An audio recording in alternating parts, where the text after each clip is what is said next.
This is the story of the first 3 times I met Kanye West. The first time I met Kanye West, just as a precursor, um, was while he was playing the Glow in the Dark tour. And my buddy, Big Sean, who I was sort of a part of his entourage, I made beats for him and just kind of tried to stand as close to him as I could because he knew Kanye West. And Kanye allowed Sean to pretty much bring about 20 or 30 friends to the Glow in the Dark show in Detroit. And at some point, while the openers were playing, who happened to be Lupe Fiasco, NERD, and Rihanna, I mean, some bill. At some point while the openers were playing, Sean escorted all 30 of us backstage and then proceeded to take all 30 of us into Kanye's dressing room, which now, after doing tours of my own, was probably a bit of an invasion of privacy, right? To bring like that many guests into his dressing room. And in fact, not probably, it was an invasion of privacy. But we were green. We didn't know any better. And we walked into this dressing room backstage at the Palace, and Kanye was getting his hair cut by, I believe, Ivan Jasper, and he had a smock on, but it wasn't a normal smock that you would have a barber drape around your shoulders and neck after putting a piece of tissue paper over your Adam's apple. This was a camouflaged Bape smock, and it was fucking cool. And so there's just 30 of us milling about in Kanye's dressing room, and we're trying to look cool. And Kanye could see that I was trying to look cool, but that I wasn't cool, and he could see I was uncomfortable. Is what I'm trying to say. And he very sweetly walked up to me and put out his hand and said, "Hi, what's your name?" He was just so nice. He was a nice guy. And soon we were escorted out of the backstage area, etc. And a couple months passed, and I was on vacation with my family. I had been spending the summer in New York interning for a record label called Def Jux, which is another story. But my internship had ended, and I was in northern Michigan with my family on Lake Michigan vacationing. And Big Sean called me, and he knew I had been in New York, and he thought I still was in New York, and he said, "Do you want to come to Glow in the Dark show in New York at Madison Square Garden?" And I said, "I do, but I'm not in New York anymore. I'm in Michigan." And he said, Jay-Z's probably going to be there. I could probably introduce you to him. And there was a silence on the phone. Or I just sort of thought, and he didn't say anything for maybe 10 seconds. And after this period of deliberation, I said to him, "I should probably book a ticket to New York, huh?" And he said, "Yeah, you should." So, I overcame the fear of disappointing my family, and I booked a ticket to New York. And one of our family friends drove me to the airport. And I didn't have much money at the time, but this seemed like a worthy investment. And I flew back to New York. And Sean said that the tickets will be at will call under Don C., who is Kanye's right-hand man. And he said, I'll meet you at Madison Square Garden.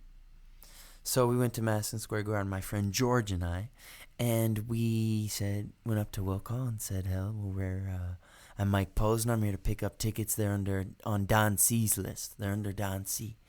And the nice woman at the counter said, "We have no tickets under that name for you." And I said, "Are you sure?" And I said, "Maybe try Big Sean Anderson." I said, "No." So I called Sean. I said, "There's no tickets here." And he said, "Okay, don't worry about it. Just come to the studio. I'm in the studio with Kanye. Come here, wait in the lounge, and then we'll go together." And I thought, well, that's way fucking better than just waiting for you at MSG. Now I get to go to the studio and I'll be close to Kanye. Woo! Now, mind you, I'm a huge Kanye West fan. Still am at this point in time. He's the biggest artist in the world. Stronger was being played on the radio. And we just all looked up to him. I mean, we would go on Kanye's blog every day to see what clothes and music he was listening to. It was a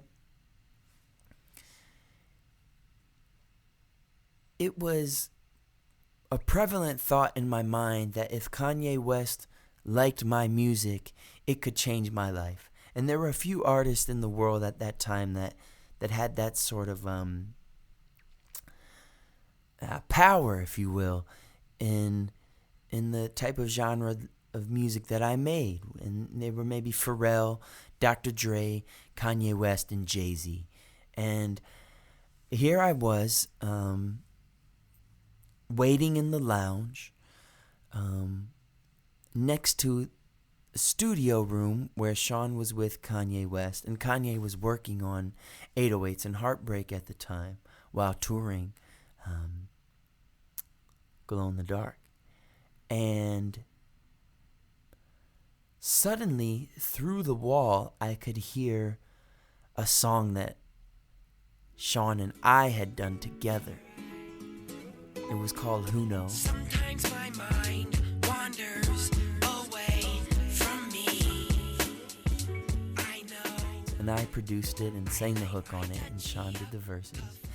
And I thought, holy cow. Kanye is listening to my music right now. And if he likes it, this could change my life. And so the song finishes and a couple other songs are played. George and I are waiting in this lounge.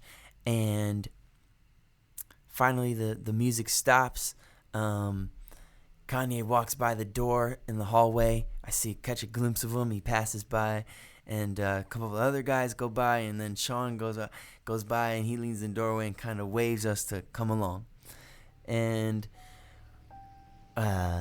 I follow out the doorway towards the elevator, and the button has been pushed by someone, and there's Kanye and Sean and a couple other guys in there waiting for the elevator. And Sean says, "Kanye, this is Mike Posner. He produced and did the hook on the song that I just played for you." And Kanye gave me a pound. He didn't remember me from the first time I met him. He said, "Cool. Nice to meet you. Nice to meet you."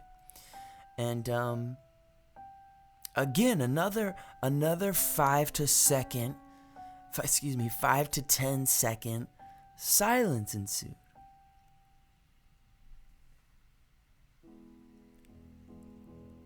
And very courageously, I said, "So did you like it? Did you like it?" And he looked at me very earnestly, not rudely, earnestly and honestly, and said, "No." He said, "Maybe that song could be for Lupe's album, but not Sean." And I guess he could see the disappointment on my face, or maybe my body language. I was trying hard to hide it. But apparently not doing a very good job, because he said, "Sorry, man." And then he rattled off this amazing metaphor, which I'm not sure how he thought of that quickly, but he said, "I'm sorry, man.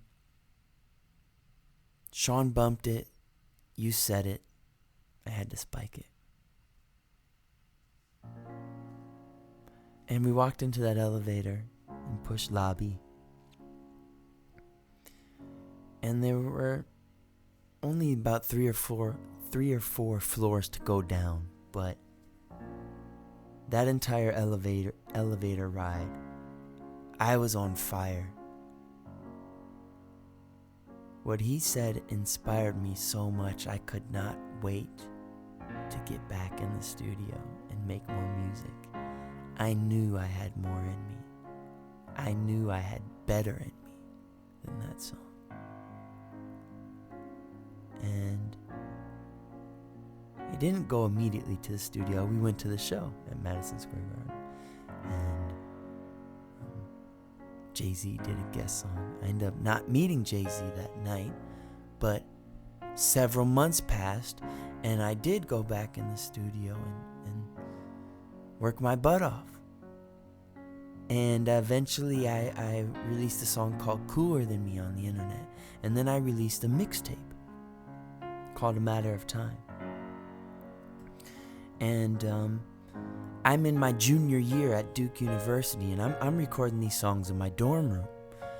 And they start to kind of spread just via word of mouth. First around my college campus, and then around other various college campuses. And on my mixtape, Big Sean gave me 3 verses.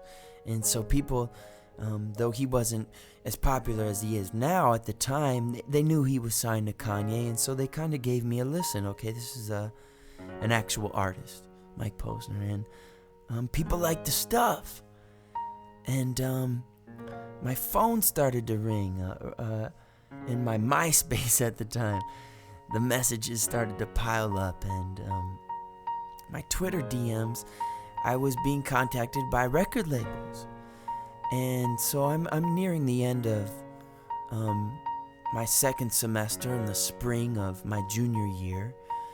This is 2009, and I start to fly to New York with my attorney at the time, Howard Hertz, and we were taking meetings with Craig Kalman at Atlantic, and where we go with David Massey at Mercury Records, and I met with Jimmy Iovine on the West Coast and at Interscope, and so I did these trips, and then finally I was back at school, kind of like just trying to finish my schoolwork, and it was finals week, and I'd finished most of my courses. I was in a sociology course, and I still needed to write this maybe 10 to 15 page term paper. And my manager called me and said, "You've got to go back to New York." I said, "I can't go back to New York. It's finals week, man.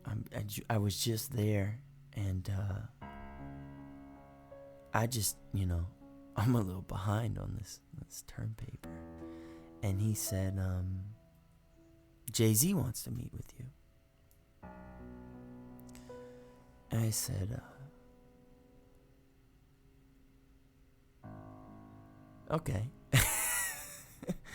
I said, "Okay." And I didn't tell anyone. I didn't tell any of my friends, because I didn't think it would actually happen. I thought I was going to go to New York, and I'd go to the Rock, the Rockaware building, or the Rockefeller building, and I thought someone was going to tell me Jay-Z's, he's busy, and I was going to meet with someone else. That's what I actually thought was going to happen. And so I didn't parade around telling my friends I'm going to meet with Jay-Z, because I didn't think I was going to meet with Jay-Z. I didn't want to tell them that, hey, I didn't want to come back and say, hey, I didn't meet with Jay-Z. So I didn't tell a soul. I flew back from Duke University up to New York, and my manager at the time, Daniel Weissman, went with me, and we met. Actually, Mark Ronson was in the building at the time, and I spent some time with him. And we waited maybe 20 minutes or so, and then we went back into this beautiful office. And of all the record label executives I had met with, this office was the most beautiful. Corner office in New York City. Gorgeous view. And there sat Jay-Z, and he was wearing the Yeezys, the first Yeezys. And he was wearing black diamonds on his wrist and I believe his neck. And I was so starstruck and nervous. And he could sense I was nervous because he was incredibly skillful at making me not feel nervous. I mean, I guess when you're Jay-Z, everyone's nervous around you, so you develop a skill set to make people not feel nervous. And his skill set was very developed at doing so. And so within 5 minutes or so, I was at ease with the guy. And I had my big old laptop, and we were trying to figure out how to plug it into a system, etc. And we got the sound working, and I played him this song, Cooler Than Me, which featured Big Sean. The original version featured Big Sean. Now don't you dare act like you don't know. Know what's up. Cause your nose is up. And as soon as I turned it on, he kind of scrunched up his face and started nodding his head very fervently. He was really into it. He really liked the song. And I played him several other songs from my mixtape that I'd been working on,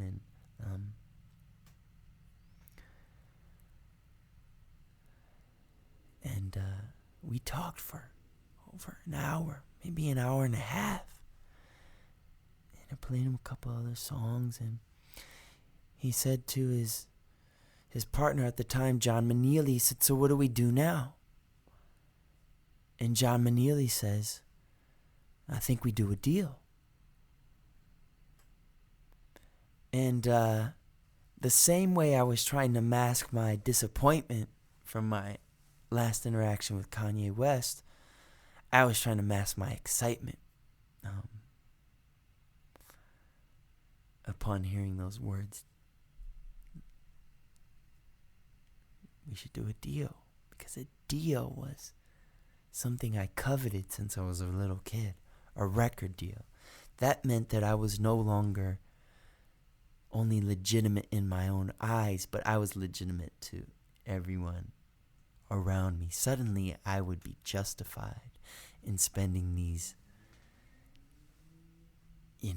long hours in my dorm room while everyone else went to the bar, because that was the only time the dormitories were quiet. I could record my vocals. Suddenly that behavior would be justified. I wouldn't be weird anymore. I would be special. Right? Thin line between weird and special. And Jay-Z said, okay.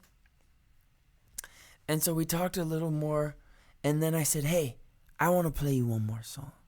I mean, I had so much momentum going in this meeting.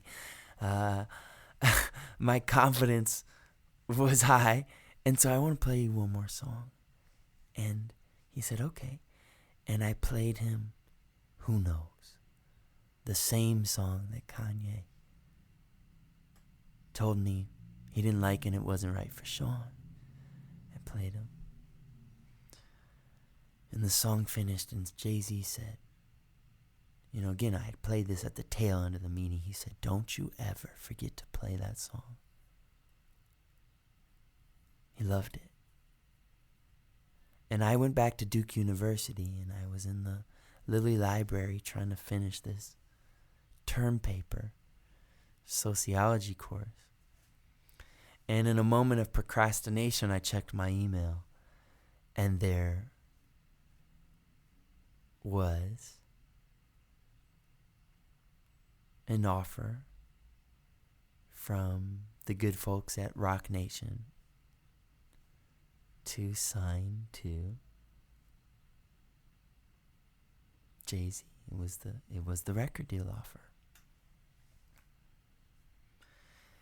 And I released my first album. A different version of Cooler Than Me was released, remixed by a very talented man named Gigamesh. And this song became wildly popular. And maybe a year or two passed since the meeting with Jay-Z, and I was attending the EMAs in Madrid, Spain, where I was nominated for an award that was not one of the big awards. Maybe it was like, I don't remember, best pop vocal with I don't know, something like that. And I didn't win it. But before the show, red carpet, dressing rooms, and a buzz starts to go through the hallway. Hey, Kanye West is here. It's a surprise. And there was Don C, who I had met the first time backstage. And I went up to Don. Don had always been a really nice, inviting, warm personality. We started talking, and he brought me to Kanye and said, "Hey, Kanye, this is Mike Posner." Kanye didn't remember the other two times meeting me. I mean, people don't understand the amount of people someone like that meets every day, and I can identify with that on a smaller level now. But he didn't remember me, and he said, "Oh, Mike Posner." I said, "Yeah." He said, "I really like some of the music I've heard from you." So maybe a rejection is not a rejection. Maybe a rejection is the first step in us getting to where we want to be. Who knows?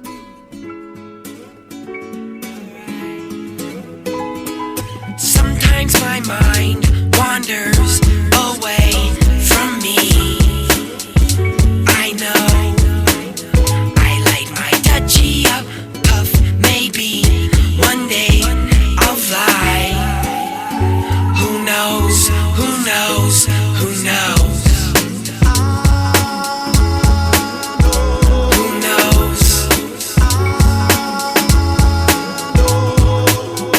I wish that I could be what I want to. I wish that I would do what I don't do. I need a miracle, I hope it come through. I'm trying to work it out, I need a jumpsuit. Cause I done bout had me enough and not having enough. Slacking and stuff, mama on the phone not bragging or nothing. Cause the son ain't really got shit happening much. Saw my bank account like, where was all the O's at? Hit the club like, where was all the hoes at? Get a little change, you gon' see how shit change. You gon' be up in the crib like, where was all her clothes at? And ask your girl, she know it's easy to say no to a nigga that's broke. But somebody with dough that got a little more, shit, I don't know. Sometimes my mind wanders away from me. I know I light my touchy up puff. Maybe one day I'll fly. Who knows? Who knows? Who knows? Who knows?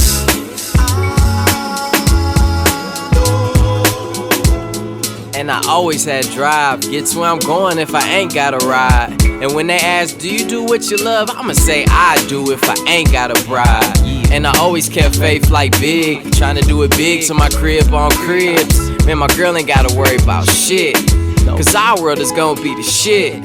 So she could tell her mom I'm a keeper, I am a dreamer, I could've been a king, huh? I'ma put my hands together like an applaud and look upward, like what up, Lord?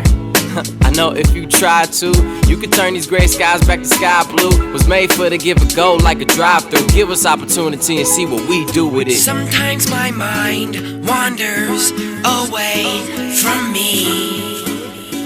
I know I light my touchy up puff. Maybe one day I'll fly. Who knows? Who knows?